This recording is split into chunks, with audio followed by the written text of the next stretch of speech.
Alright, you guys saw the title of today's video. I'm just gonna go ahead and I'm gonna break down the Super Bowl matchup we got this year between the Bengals and the Rams. And at the end of the video, I'm gonna go ahead and give my thoughts on who I believe is going to hoist the Lombardi Trophy on the night of February 13th in Inglewood, California. So before this video does get started, you guys know what to do. Hit that like button if you enjoyed, as it really helps out the channel. And also make sure to subscribe if you guys are new and you guys enjoy this type of content, so you don't miss out on any new videos like this. Plus, I'm trying to hit 1,000 subscribers, and once we hit our goal, I am finally going to do a face reveal. But with that being said, let's go ahead and let's get this video started. Now, the way I'm going to go ahead and break these teams down is, first off, I'll start off with some of their best players, then we'll go over the team's strengths. After that, we'll go over the team's weaknesses, and then we'll go over some of their keys to the game in order to come out victorious, and then finally, we'll go over one X factor that I believe will make or break this team in Super Bowl 56, and of course, to end the video, I'll go ahead and give my prediction for who I believe will win. Let's start out with the Cincinnati Bengals. Now, some of their best players include Joe Burrow, or Joe Shiesty, or whatever you call him. Joe Burrow, who's one of the best quarterbacks in the NFL. Joe Mixon, who's one of the best running backs in the NFL. An absolute three-headed monster at wide receiver with Jamar Chase, T. Higgins, and Tyler Boyd. And C.J. Uzomah is really not that bad at all. Plus, we got Trey Hendrickson and Sam Hubbard, who form one of the best edge rusher duos in the NFL. DJ Reader, who's a really good defensive tackle. Chidobe Awuzie has been really good for them this year. Mike Hilton is one of the best slot corners in the NFL, and Jesse Bates, although he did have a down season in the regular season, in the postseason, Jesse Bates has been absolutely excellent. So Jesse Bates, one of the best safeties in the NFL. And the Bengals, they are a very talented team, especially offensively. Now, some of their strengths include the fact that they have one of the best quarterbacks in the NFL,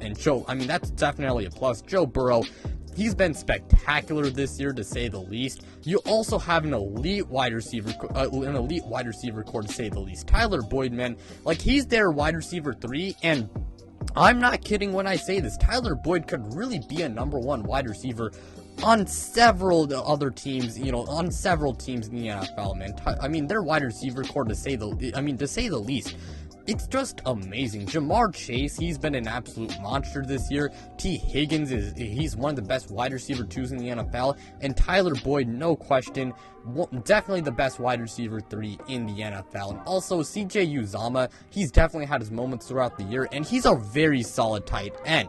Along with that, to go along with their elite, passing game, the Bengals have a really good run game. Joe Mixon, again, he's one of the best running backs in the NFL, and frankly, he's been elite. And also, Joe Mixon, for how good he's been this year, in my opinion, I think he's quite underrated. Joe Mixon, very good player, and their defense is really not that bad at all. It's actually quite underrated, and I do believe that the Cincinnati Bengals have a pretty good defense, actually. Their pass rush, it's very good. And Sam Hubbard, Trey Hendrickson, DJ Reader, they got a very good pass rush, and it's definitely the biggest reason why their defense has been as good as it's been this year. You also have a great safety tandem in Jesse Bates and Von Bell, who's a really good box safety.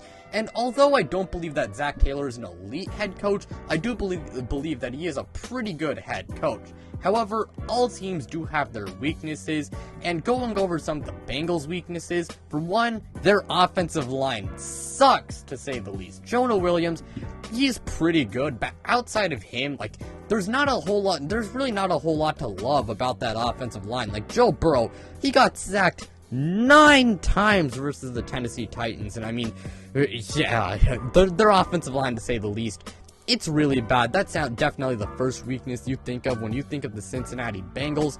After that, they also do have a pretty bad cornerback room outside of Chidobe Awuzie and Mike Hilton. Mike Hilton, he is more of a slot corner, and I'll admit he's definitely had some bad moments in coverage this year. So yeah, the fact that Mike Hilton, that he's more of a slot corner definitely diminishes his value a little bit. And again, their outside corners outside of Chidobe Awuzie, they aren't very good to say the least. But yeah, that's going to do it for the Bengals' weaknesses. Going over some of the keys to the game in order for Cincinnati to win.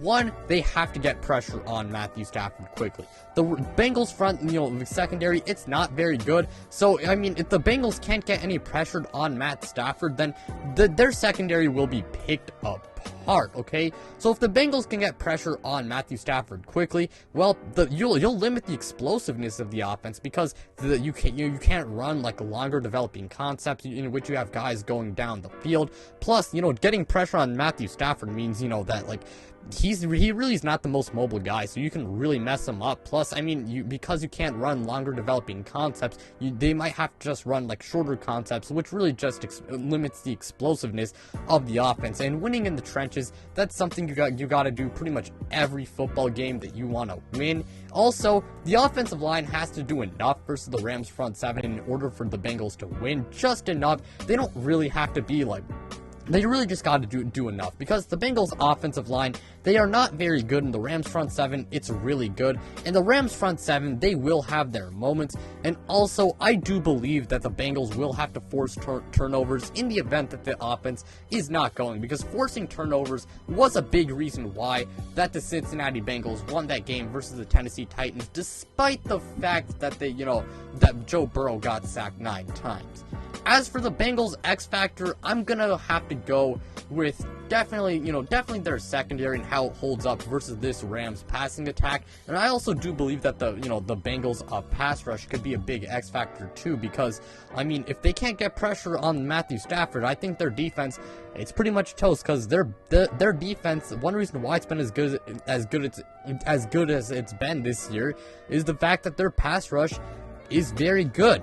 Now, breaking down the Rams side of things, when you talk about some of their best players, you got to start out with Matthew Stafford, who's been very, very good this year. You also got Cooper Kupp, who's having a historic wide receiver season. He's been having one of the greatest seasons of all time. No joke. He's been phenomenal this year. Odell Beckham Jr., who they picked up in the middle of the year, he's been great for them. Andrew Whitworth, who even at his age, he still continues to be a very good tackle. Got Rob Havenstein. Aaron Donald, who's no joke, one of the best defensive players of all time, and we know how good he is, arguably the best player in football. You got Von Miller, Leonard Floyd, and you also have Jalen Ramsey, who hands down is the best cornerback in the NFL. Some of the Rams' strengths include great quarterback play. Like the Cincinnati Bengals, Matthew Stafford is one of the best quarterbacks in the NFL, and I do believe that, when it comes to him versus Joe Burrow, I think they're neck and neck. I mean, it could go either way. I know Rams fans watching this video will say Matthew Stafford's better, and I know Bengals fans will say that Joe Burrow's better. I'm not going to get into that debate, but I do believe that they are neck and neck as players. And like the Bengals, they do have a really good set of pass catchers at wide receiver and tight end, because I do believe that Tyler Higbee is actually a pretty solid tight end. I mean, sometimes he really does not get enough credit. He's been rock solid for the Rams, and although I don't believe that the Rams wide receiver core, as of right now, is better than the Bengals, it's still a very good wide receiver core. And although the Rams don't have any super big names at running back, they do have a pretty good running back by committee. You got Cam Akers, you got Sony Michel. I'm not sure if Darrell Henderson will play in this game, but you got a pretty good run game. You got a pretty decent offensive line as well, and their defense, it's pretty good. They got a really good pass rush with Aaron Donald, Leonard Floyd, and Von Miller. And although their secondary outside of Jalen Ramsey is not very good, Jalen Ramsey, he definitely helps keep that secondary's head above water, because he's the best cornerback in the NFL, hands down. And along with that, the Rams have an elite coach in Sean McVay. However, although the Rams are a great team, again, like the Bengals, they have their weaknesses. For one, their offense has had some horrible showings, and it can be very bad. There's just moments where it flat out sucks. Also, again, their secondary, it's really not that good outside of Jalen Ramsey. But aside from that, not a whole lot of issues I have with the Los Angeles Rams. Now, some of their keys to the game in order to win include, they got to swallow Joe Burrow up, alright? They have to, get a ton of pressure on Joe Burrow. This matchup it really favors them, when it comes to the defensive trenches. I do believe that they have the potential to absolutely slaughter Joe Burrow and make it like a repeat of last year's Super Bowl where Patrick Mahomes got like no time to throw. And the key to slowing down Cincinnati's offense is definitely getting pressure on Joe Burrow, because, well, I mean, if you get pressure on him, you can just like completely screw up the Bengals offense. I mean, you won't have to worry about your secondary getting picked apart and you guys know, I mean, you guys get the point. After that, Matthew Stafford, he has to continue his stellar play in the postseason and play mistake-free football, because although he is one of the best quarterbacks in the NFL, in the second half of the year, I'll admit, he was definitely not, he definitely was not amazing, because he was turning the ball over a lot, and he cannot revert back to that old, his old ways. He has to continue to play, like how he's been playing in the postseason. And along with that, the offensive line must slow down the Bengals pass rush so the Rams can easily take advantage of the Bengals secondary. Their biggest X factor to me has to be the secondary outside of Jalen Ramsey. Like, they're gonna need their cornerbacks outside of Jalen to really step up, because Jalen Ramsey, I think he can handle whoever, they match him on, whether that be Jamar or Tyler or T. Higgins. I think he can handle those guys, but everyone else, I really don't know how they're going to handle, their matchups. So the secondary outside of Jalen, they have to play well if the Rams want to win this game. But with all of that laid out, who do I have victorious? I do think this will be a close game. Both of these teams, they've been great, but ultimately, I will go with the Los Angeles Rams to win this game. 27-24, something like that.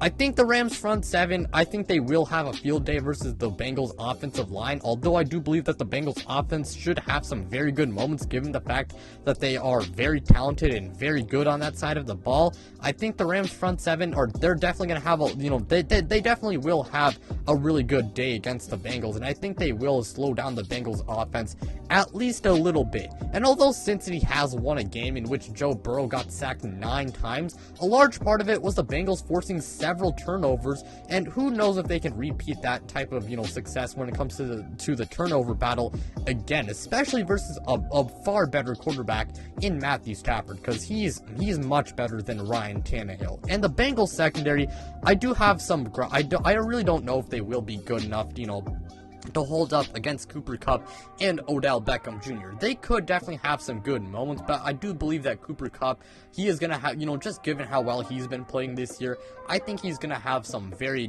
very nice moments throughout this game, and same thing with Odell Beckham Jr. Now, that being said, the Bengals, given how well they've played in the playoffs, and just given how much they've surprised, like, almost everyone, I think just given how good the Bengals offense is, I do believe that they will keep this game close, and I do think the Bengals offense, although I do believe the Bengals will, get absolutely smothered in the, when it comes to the offensive trenches, I do think that they will have some very good moments, and I think they will keep this game close, but ultimately, I had to go with the Rams. But let me know what you guys think. Thank you guys so much for watching. It really means a lot. Again, like, subscribe, do all of that stuff. And also, go ahead and check out my Twitter, my Instagram, and my podcast. The link to all 3 of them, they are in the description below.